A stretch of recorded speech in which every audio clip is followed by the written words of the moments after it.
Hello, I'm Susie Nightingale, and today I am unboxing the Perfume Society's latest discovery box, which is the Garden of Delights, as you can tell with this beautiful cover image. On the back of the box, you get information about all of the fragrances, and it's £23. But if you are a VIP member of the Perfume Society, it's just £19 plus P&P. We are going to go through all of the fragrances and exciting goodies in this box, of which there are many. So I think we should dive straight in. And the first one I'm going to go for is a brand new house called Adsentia. And you can read all about the brands on theperfumesociety.org. If you go to our brand pages, they're all listed alphabetically and it tells you all about the founders and the inspiration of the fragrances.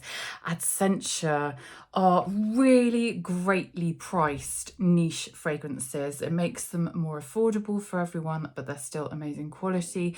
This one, appropriately enough, is called Secret Garden, and it is just gorgeous, delightful in fact. It's so fresh and breezy and blossomy. It feels like maybe it's just rained a few hours ago and there are still some droplets on the soaked petals of the flowers.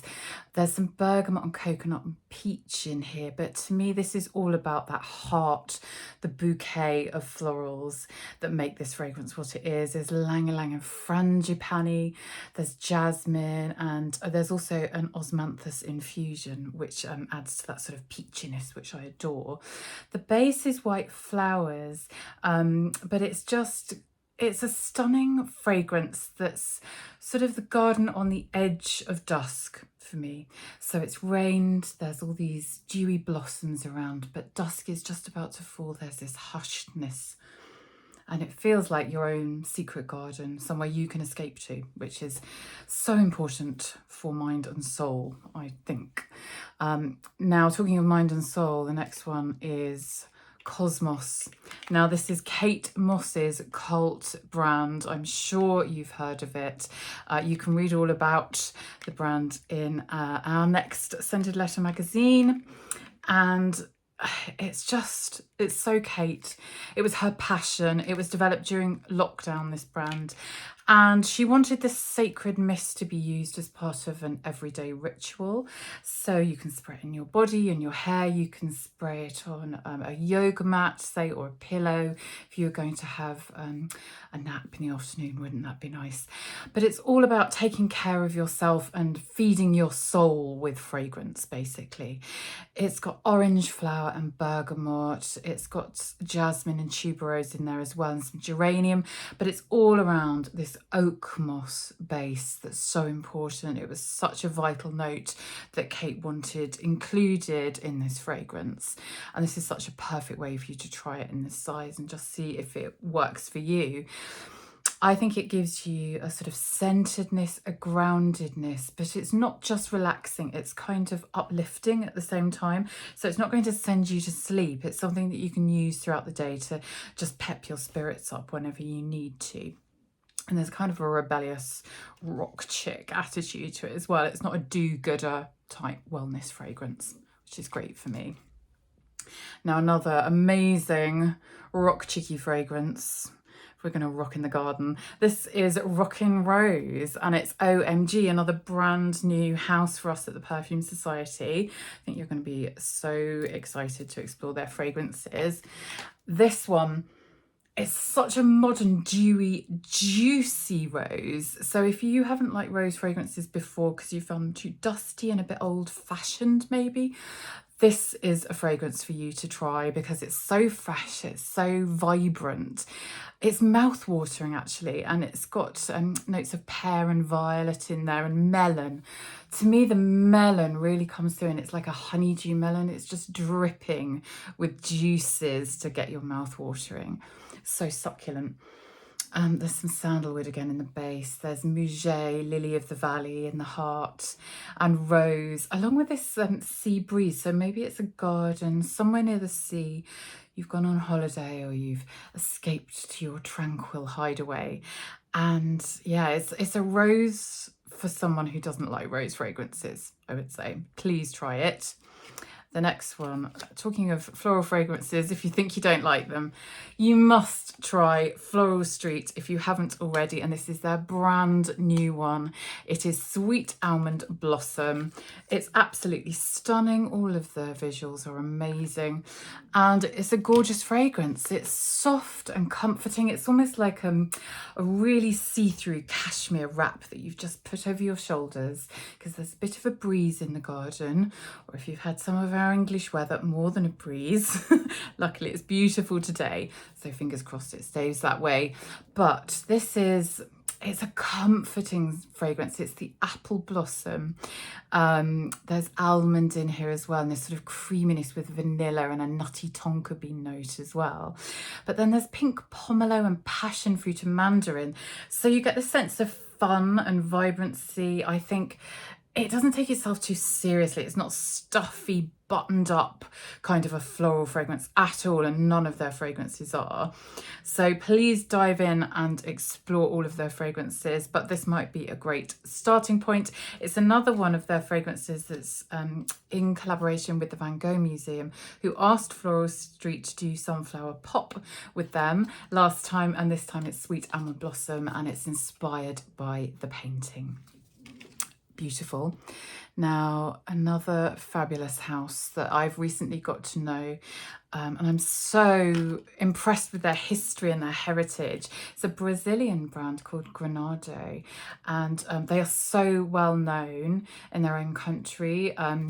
They've been going for hundreds of years. They have such heritage. Please read their brand page on perfumesociety.org for all of the amazing history. But they have these beautiful pharmacies and these incredible fragrances and home fragrance as well. And this one is a Jardin Real, and it's effervescent but romantic. It's all about orange blossom here, which is one of my all-time favourite notes. I sort of sigh in bliss when I smell orange blossom, and I think you will when you smell this. It's got mandarin and pink pepper in there, so there's almost like a fizziness to it as well, and that vibrancy, and sandalwood, musk and patchouli in the base. So it's very sophisticated. There's an elegance to it, a timeless quality to all of their fragrances, and that's a great one to start with. Now, bang up modern for Juliet Has a Gun, and this is Magnolia Bliss. Love their fragrances. They're so cheeky and quite naughty sometimes. Magnolia Bliss is a really comforting fragrance though. I'd say it's one of their quieter fragrances. It's definitely summery, it's iridescence, it's romantic again. It's kind of your perfect summer encapsulated in a fragrance. So if you go away with fragrances, you travel with fragrances, this is a great one to take, as are all of these samples. Firstly, you can get it through the airport, fine. You can travel with it in hand luggage. But also it's lovely to have a fragrance that reminds you of your holiday and of a perfect summer at home if you're not going anywhere. Beautiful one.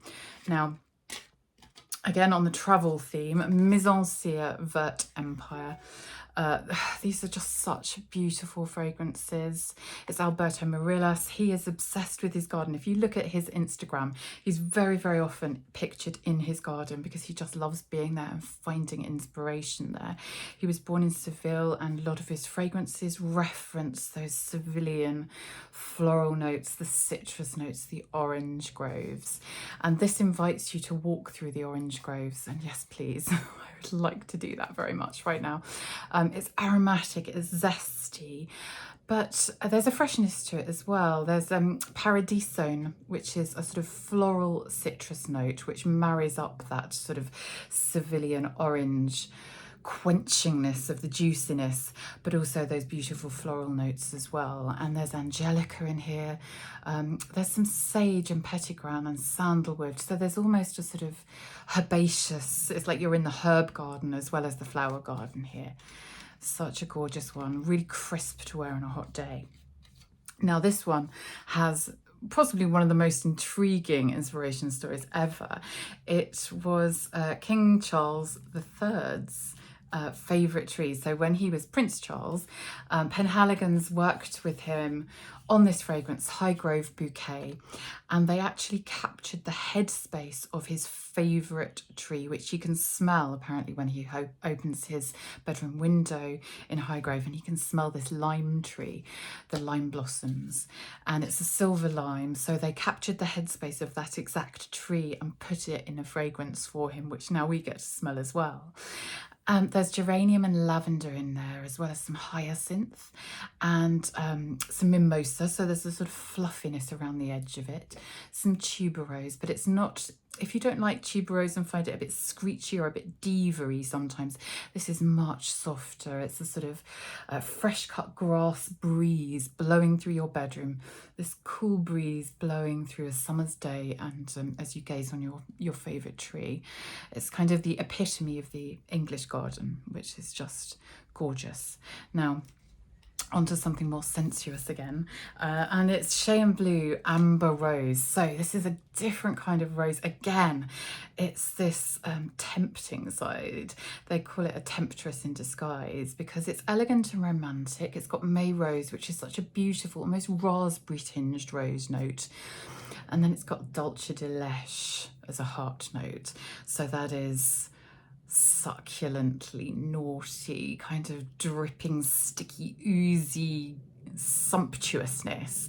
And then in the base you've got white amber, so it's smoothed out again. It's not too sweet, but it just adds that sensuality to the rose, and it adds that note of temptation. Will you be tempted? We will find out. Now, Versace have done some incredible fragrances over the years, and Dylan Purple has been such a hit for them.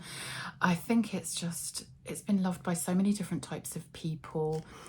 There's a freshness to it and this sort of quenching crunch of pear, which almost gives a texturality to the fragrance.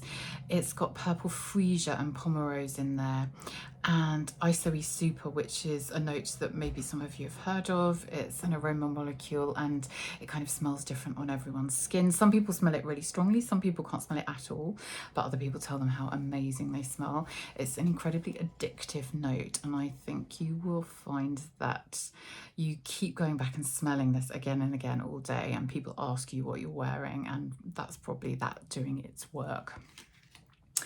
Now, on to another fabulous British brand, and this is Molton Brown. It's Heavenly Ginger Lily.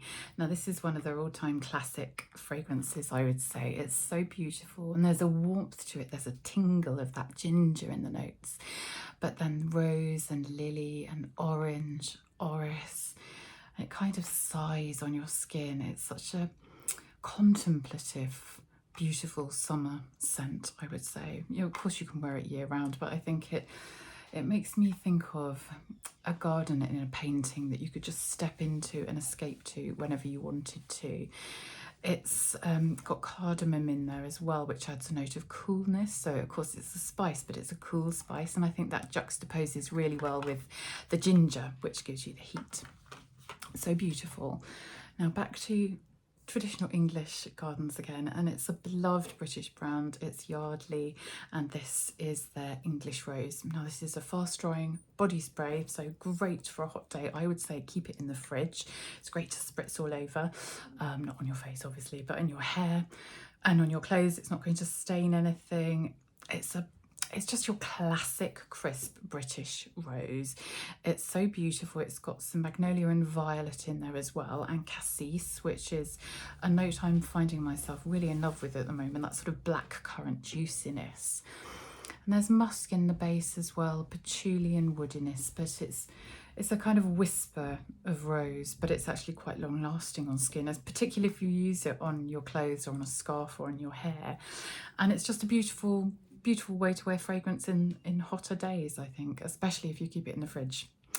Now, we've also added SBC Arnica Gel. Now, this is a moisturising gel. This is probably their hero product, I would say. They do lots of beautiful products, but this is made with the natural ingredients of arnica, and it's so immediately soothing. So if you've got uncomfortable skin or muscles or heat, or I've got a sort of trapped nerve in my shoulder currently, and I've been using this on it, and it's so immediately soothing. There's been all sorts of tests which you can Google and read about online, comparing this to the sort of pain killing gels that you can put on, the medicated ones, and saying that this is actually just as, if not more effective. But you can do your own research on that one and just try it out and see how you get on with it. It's great for all the family. I think it's a brilliant thing to take away with you on holiday as well, if you're traveling, or keep in your bag, or in your cupboard at work. And just have on hand for the time you need it. If you've had any sprains or strains, or you just feel like your shoulders are really stiff with the stress of everything, I would say put on some of this and then go and sit in the garden, smell your way through all of these fragrances and decide which ones you're going to try and which ones are going to help you with your headspace, your place of escape, because fragrance really can help with that. And I really hope that you find one, or at least one, I think you'll find several, that you adore in this box. And it's the Garden of Delights Perfume Society gorgeous box. Dive on in yourself.